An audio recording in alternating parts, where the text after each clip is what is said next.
कोणतीही गोष्ट कोणतंही इलेक्शन हे आव्हान घेऊनच उतरायचं असं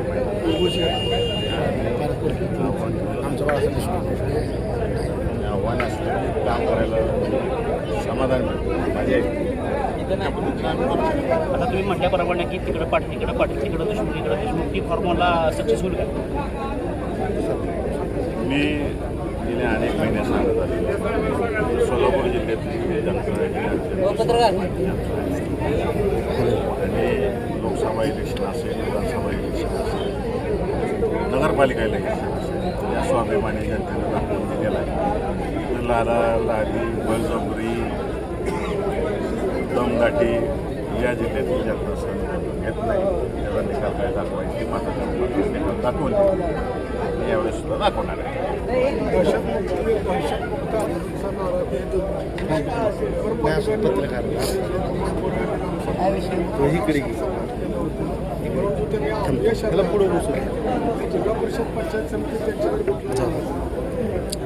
त्यांचा नारा मला काय तुमची भूमिका काय असणार?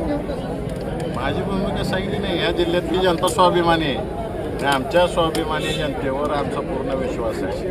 लोकसभा इलेक्शन विधानसभा इलेक्शन नंतर सातत्याने माझ्यावर आणि आबांवर टीका केली जाते ही पावसात भिजलेली घडी आहे. ग्रामीण भाषेत बोलायचं झालं तर मोठं भाषणात बोलली माळशिरस तालुक्यात कोणतं इकडे माड्यात कोणतं बोलले हे दोघं पावसात भिजलेले हले असं कोणतं आमच्या दोघांवर टीका केली. अभिमान आहे आम्ही त्या पावसात भिजलो. लोकसभेचं जे वातावरण होतं 1,24,000च्या लीडनं मी निवडून आलो. ज्या ज्या माणसांनी मला मतं टाकली आबांना ज्या माणसांनी मतं टाकली ज्यांचा पाऊस मताच्या रूपाने आम्हाला आशीर्वाद दिला आम्ही निवडून आलो त्याचा अभिमान आहे.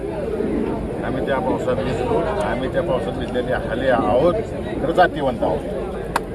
साहेब पालकमंत्री गोरे असू द्यात किंवा भाजप पक्षश्रेष्ठ वरिष्ठ नेते मंडळी असू द्यात लोकसभेला आणि विधानसभेला नेमक्या प्रकारे कोणत्या ना कोणत्या मार्गानं तुमच्यासमोर जी विठ्ठल परिवाराची मंडळी विरोधक उभे करतायत. यावेळेस सुद्धा त्यांनी चक्क काही मंडळींना त्यांच्या पक्षात घेतलं की राष्ट्रवादीला अजित पवार नेमकं या संदर्भात काय सांगतो? कोणाला घेतलं काय घेतलं त्यांना सगळ्यांना शुभेच्छा. आम्ही आमची स्वाभिमानी लोक आमच्याबरोबर आहेत. आमचे कार्यकर्ते सभेला काम केलं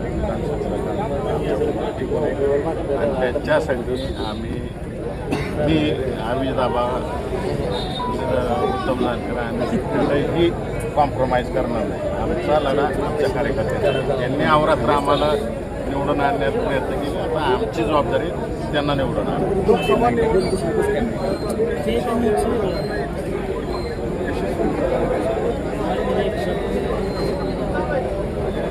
सगळीच एकत्र आहे आम्ही. उलट त्यांच्यातली 2-4 अजून आम्ही काढून आली ॲडिशन झाले आमच्याकडे माहिती घ्या. पेंढापूर MIDC तुम्ही पाठपुरावा केला होता तर आमदार साहेबांनी इतर त्याशिवाय आम्ही टीमवर्क करतो. आमचा टीमवर्क आहे आणि आम्ही कॉर्डिनेशनमध्ये राहतो. आमची कामाची पद्धत अशी आहे सगळ्या टीमची जी शरद पवारांचं नेतृत्व मान्य करून आम्ही काम करतो टीमवर्क करतो आणि आम्ही टीम म्हणूनच काम करणार लोकांच्या फायद्याची कामं. भाजप हे बलाढ्य म्हटलं जातं तसेच बदलता शरद पवार गट आणि अजित पवार गट एकत्र ते पण ताकद जे 2 राष्ट्रवादी वेगवेगळ्या झाल्या त्याचा एकत्र आलं त्याचा फरक पडेल काय? पडणारच ना. जी विभागली गेलेली होती आमची वैचारिक मतं एकच आहे. पुरोगामी विचारायची मतं एकत्र आल्यावर फायदाच होणार आहे. दादा लोकसभा आणि विधानसभा या दोन्ही निवडणुका जनतेने हातात घेतलेल्या अशीच परिस्थिती आता सुद्धा आहे.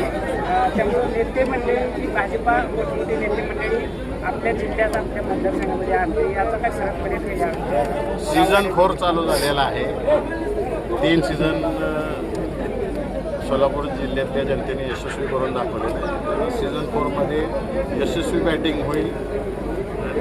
सोलापूर जिल्ह्याची जनता स्वाभिमानाने आपला स्वाभिमान अजून एकदा जागृत